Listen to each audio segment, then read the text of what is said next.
I've always been proud of my age naman. Kaya nga minsan, diba sa online, alam naman natin, tanda mo na, sabi ko nga, it's a blessing. Aging is a blessing, hindi lahat umaabot ng 46 or magpa-47 na healthy pa rin. Siyempre, it's a blessing to age.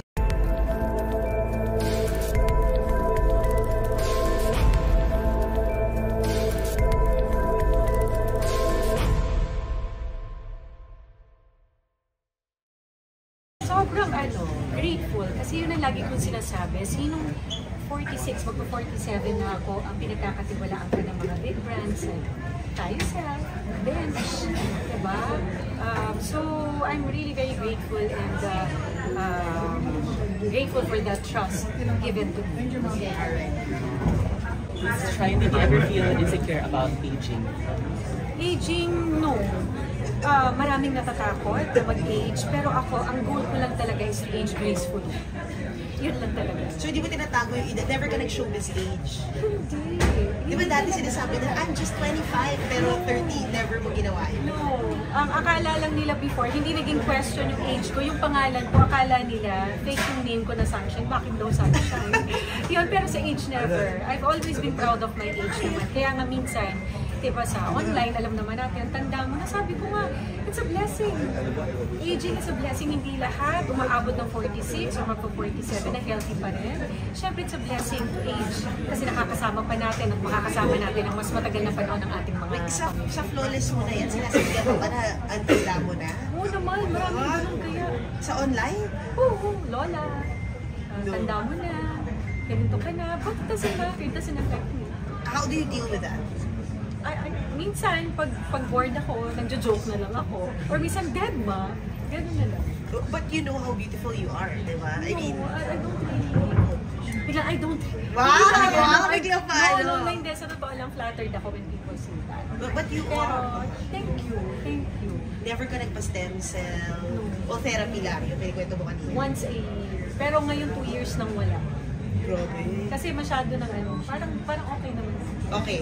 Yeah. Baka matira na lang ngipin ko eh. Oh, actually, ang ganda nga little face mo in fairness. How are your kids? My kids are okay. Si Angelina, nasa last year na siya ng college sa LaSalle. Dean's Lister First Honors. Si Sam naman, first year siya sa college. Dean's Lister Second Honors. And si Cheska naman, tapos na siya ng senior high niya. Nag-entrance exam sa Ateneo. And she got in. Uy, congrats! Ano course? Something about management. Medyo hindi ko iba siya. Bakit sabi mo mami mismo, magdo-dorm siya? Magdo-dorm kasi ang layo, taga-south kami. Oo, so mamimiss ko yung bunso ko pa yung magdo-dorm. Kaya bukas titignan namin yung dorm niya. So ikaw, solo ka na lang ba sa bahay? Hindi, kasama ko pa rin si Angelina. Kasama ko naman yung mga bata.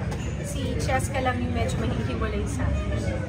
Last question po, balik po kay Cheska. Ano po yung advice nyo when it comes to independence? Una-una sa lahat, sabi ko lalagyan ko siya ng CCTV. Bakit natatakot ka? Oo. All her life kasama ko siya sa bahay. Kaya nga, I was thinking na, hindi ka makakapasa sa Ateneo, maglasal top ka na lang. Yun yung iniisip ko, biglang nakapasa. So, basta sinasabi ko lang, you have to be very careful. Lagi mong ilalak yung pinto. But anak, don't get me wrong, but I need to put CCTV on your room. Hindi naman sa may kama, hindi naman sa bed. Of course, I'll respect your privacy. But of course, I need to check on you. Baby ko yan bunso ko yan. Pero yun lang sinasabi ko, huwag magtitiwala, mag-iingat. Sabi niya, Mommy, I'm going to buy pepper spray. Yes, buy pepper spray, sabi ko.